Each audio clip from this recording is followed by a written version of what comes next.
Welcome friends to another r/EntitledParents video. Did you know it's scientifically proven that only entitled people don't hit the like and subscribe buttons down below? It's true. That said, our first story of the day is by Y'alternative Ye, entitled Aunt Wants My Future Wedding Ring. So my mom gave me my late great-grandmother Sue's wedding ring. It's absolutely beautiful. Amethyst with diamonds around it. I love it so much. My great-grandma and I were super close till she passed. I was devastated. I celebrated my 2-year anniversary with the man I know I'm going to marry. We're both young, but we're high school sweethearts, and we're extremely happy together. My whole family loves him. As a present, my mom gave me my great-grandma Sue's wedding ring. It fit me perfectly. She told me she wanted me to have it for my wedding ring. I love the idea, and so does John, my boyfriend. The only person not okay with it is my Aunt Danny. Her and Sue weren't as close as we were, but Danny has most of Sue's expensive jewelry from around the world. She called me furious and demanded I send her Sue's ring. She said I'm way too young to even think about marriage and that me and my boyfriend won't last, so the ring will just sit and rot. I told her no, it's my ring. She freaked out and blocked me. Her son, my cousin, messaged me saying I should give her the ring because she hates the ring her husband got her.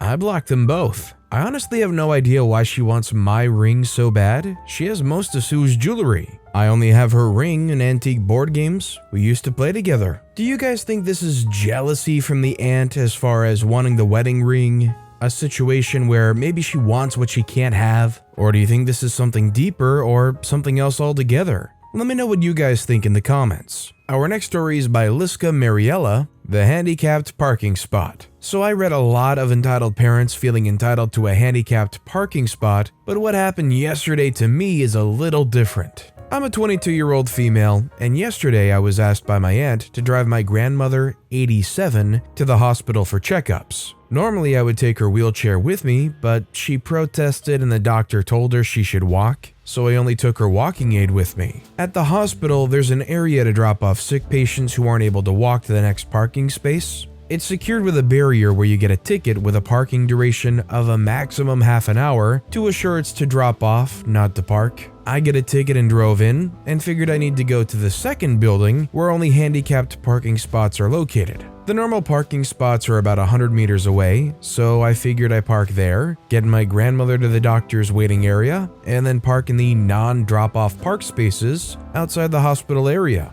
The handicapped parking spots are only about 10 meters away from the hospital door, which is only 10 meters away from the elevator, and my grandmother needed a quick pause to make it, so she's really not good with walking anymore. So after I dropped her off at the doctor's waiting area and gave the doctor my phone number, in case if it's her turn before I'm back, he should call me. I arrived downstairs in my car about 5 minutes later. An entitled parent with her, I guess, 3-year-old kid was waiting at my car. I didn't think much of it, went around them and opened my car door. Then I heard, "Excuse me, is that your car?" Completely irritated, I look at her with the open car door in my hand. "No, I'm about to steal this car." Yes, I know I should have been nicer. She says, "I don't like your tone. You know you're not allowed to park here. That's a handicapped parking spot." I say, "Yes, I know, I'm sorry. I'm gonna drive my car away now so it's clear again." She says, "What if a handicapped person would have needed it? Then they have to get to the hospital in pain just because you're a lazy kid. There are 4 other disabled parking spots which are empty, but technically she is right." I say, "Yes, sorry, that's why I'm gonna move my car right now.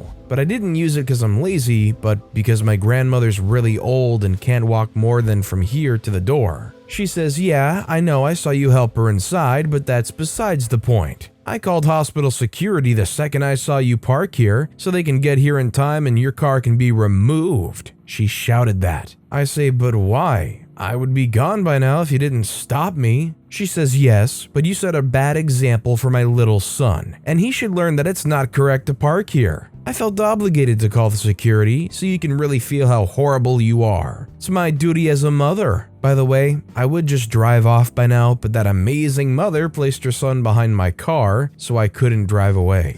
I was honestly a little dumbfounded and didn't know what to answer to that, but the security guard saved me. Security said, "What's the problem?" Entitled parent said, "She parked on the handicapped parking spot and would not move, but she has no right to park there." Security says, "Why won't you move?" I say I would, but pointing at entitled parent's kid, she won't let me. The entitled parent says yes, because she set a bad example for my poor little boy, and she used sarcasm. I had to do something to put her in her place, because her parents clearly never did. Security towards me says, "Why did you park here? You don't have a license for that spot." I said, "Yes, I'm sorry. I dropped off my grandmother at the doctor's waiting area, and she can't walk that good anymore," and entitled parent interrupts and says, "Yes, I saw that, but that space isn't for old people, but for disabled people. I can't just say I'm old and park there." Security says, but that's kind of what these spaces are for. If you can get out of that parking barrier and you won't have to pay because you're still under half an hour, then you're fine, I guess." He moves the kid away from my car. Entitled parent says, "You can't do that, she needs to be punished." I didn't hear the rest of the argument because I drove off and parked outside of the hospital area. When I came back by foot, the entitled parent and the security guard were gone. I'm still very irritated by that woman, but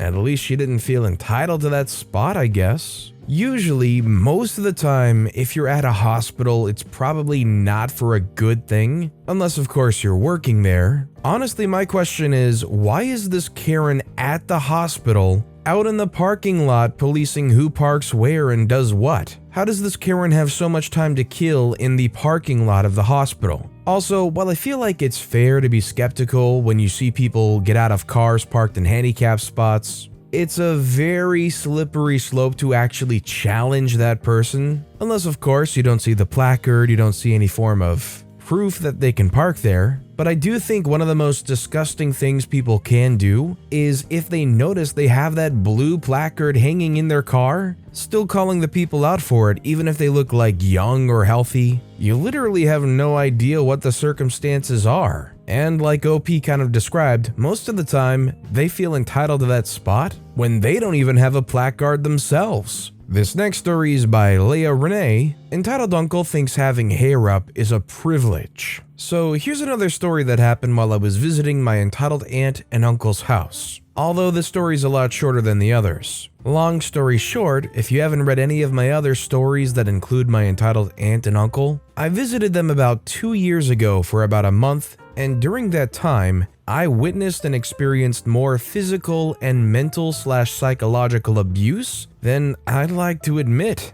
And it's taken years for me to be able to tell anyone. Sadly, I have to say that there was favoritism in that household. Aunt and uncle had 3 children, but the oldest, Jenny, fake name for privacy, who was 12 or 13, is not uncle's biological child, despite him raising her since she was 3 years old, and he treats her worse than the other 2 children. Now the story, honestly, I can't remember too many details of why Jenny was being punished, but knowing how that household worked, it was most likely for no reason. Jenny was always punished, and I could never find a good reason while I was there. She was forced to stay in her room most of the day, and when the other kids played outside, she was made to sit on the front staircase outside and watch them play, along with her having to watch as the other kids got snacks and treats while she got nothing. But this day, Uncle was really mad at Jenny. Again, I can't remember exactly why he was mad, but that day, Aunt pulled back Jenny's hair into a tight ponytail so she could trim Jenny's bangs. This was rare because Jenny always had her hair down, and it was usually tangled as no one helped her brush it and was never taught how to properly brush her hair. Jenny went downstairs for food after getting her bangs trimmed. Then this happened.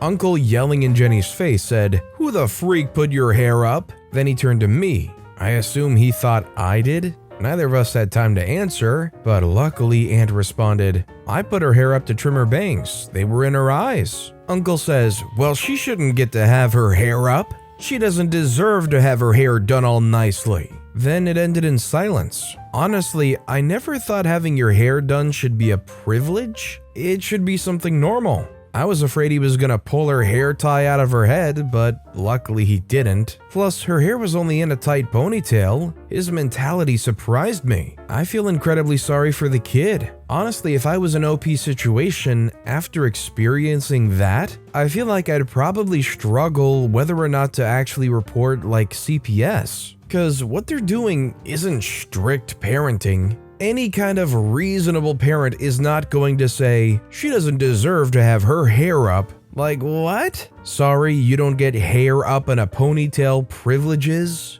There's only one word to describe what these parents are doing to that kid. And our final story of the day is by Hyperbird. It's our perfume. As mentioned in another post, I work at a very popular and well-known body/home fragrance store. It's usually pretty easy work and can honestly be a little fun helping people find a scent they like. I love being the one to test. Apply some products on a little card so customers can smell it better for people. Anyway, this happened over the summer during semi-annual, a very big event the company offers where nearly everything is marked down in some way or has a big deal, and they bring back some retired scents. This woman, the entitled mother of our story, and her young daughter walk in. I'm a floater for an hour, so I don't greet them, but I can hear them. A coworker says, "Hello, welcome to the store. How are you today?" Entitled mother snapping back says, "I'm fine." This caught my attention as I have yet to encounter someone being rude to my coworkers. We either get at least a polite greeting back or ignored completely. Coworker ignoring the comment and following store script says, "What are you looking for today?" The entitled mother says, "A birthday gift for my daughter." Coworker says, "Sure." Gives information about Semi.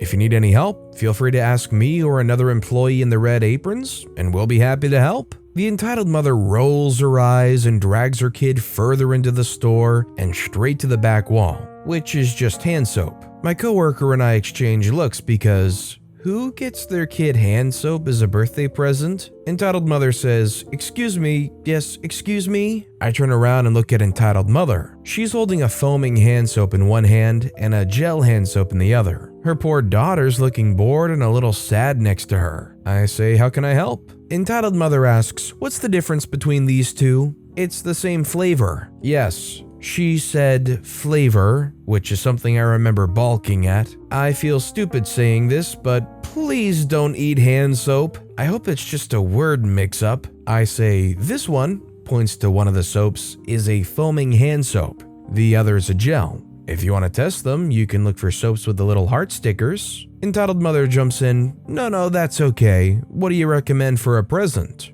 Finally, something I can help with. Now, my manager is, to put it lightly, a micromanager. So I was forced to memorize basically everything in the store. This includes what products fall under which scent categories, clean, floral, citrus, warm, etc., where they are, what deals they are, fragrance notes, basically everything but the ingredients. I turn to nice kid and say, "Well, what scents do you like?" Entitled mother says she wants her perfume. I push down the urge to glare at her and just nod. I say, "Okay, what scents do you like?" The nice kid shrugs and looks up at the entitled mother. Entitled mother says she likes clean scents. I mentally groan. The store has clean scents. Of course it has clean scents. But they come in home, not body. Then I mentally groan again because this kid, maybe 8 or 9, doesn't want a clean scent. I remember being that age and wanting the most obnoxious scent possible because it's fun.